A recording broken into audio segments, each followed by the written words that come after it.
লুইজিয়ানার সেই বাড়ির দরজায় বুলেটের অসংখ্য চিহ্ন। এই দরজাই যেন সাক্ষ্য দিচ্ছে কি ঘটেছিল সেদিন। কয়েক ফুট দূরেই সাজিয়ে রাখা হয়েছে ফুল ও খেলনা। স্মরণ করা হচ্ছে অকালে ঝরে যাওয়া ৮টি শিশুকে।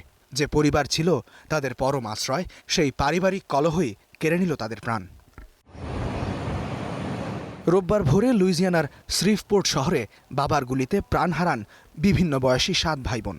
নিহত ৮ম শিশুটি ছিল তাদেরই আত্মীয়। মর্মান্তিক এই ঘটনায় হতবাক যুক্তরাষ্ট্র। অভিযুক্ত সুমার এলকিন্স প্রথমে তার স্ত্রী সহ ২ নারীর উপর চড়াও হন। এরপর পাশের একটি বাড়িতে গিয়ে শিশুদের গুলি করতে শুরু করেন। ১ থেকে ১৪ বছর বয়সী এই শিশুদের কেউ ছাদ দিয়ে পালিয়ে আত্মরক্ষার সময় গুলিবিদ্ধ হয়ে মারা যায়। গুরুতর আহত অবস্থায় হাসপাতালে চিকিৎসাধীন আছে শিশুদের মা সহ আরও এক নারী। ঘটনার পর একটি গাড়ি ছিনতাই করে পালিয়ে যাওয়ার চেষ্টা করে ঘাতক এলকিন্স। পরে পুলিশের গুলিতে সেও মারা যায়। মাত্র ১০ দিন আগেই আমরা পারিবারিক সহিংসতা প্রতিরোধে একটি ইউনিট চালু করেছিলাম। আমরা কল্পনাও করতে পারিনি যে কয়েকদিনের মধ্যেই আমাদের এমন একটা হৃদয় বিদারক ঘটনার মুখোমুখি হতে হবে। ৮টি নিষ্পাপ প্রাণ অকালে ঝরে যাবার এই শোক জানাবার ভাষা আমাদের জানা নেই।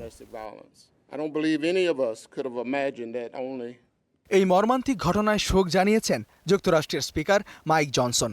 নিহত শিশুদের স্মরণে মার্কিন পার্লামেন্টে ১ মিনিট নীরবতা পালন করা হয়। আমার নিজের শহর লুইজিয়ানা থেকে একটি দুঃখের খবর এসেছে। আমরা লুইজিয়ানার প্রতিনিধি দলের সদস্য হিসেবে একসাথে দাঁড়িয়েছি সেই শিশুদের জন্য গভীর শোক প্রকাশ করতে, যারা খুব অকালেই ঝরে গেল। কেন বা কী কারণে নিজের সন্তানদের এমন নৃশংসভাবে খুন করেছেন এলকিন্স, সেই প্রশ্নের উত্তর খুঁজছে পুলিশ। এই ঘটনা লুইজিয়ানায় পারিবারিক সহিংসতা মোকাবেলায় আরও কঠোর আইনি ব্যবস্থার দাবিকে ত্বরান্বিত করেছে। ইস্তেহাদুল মাহমুদ, স্টার নিউজ।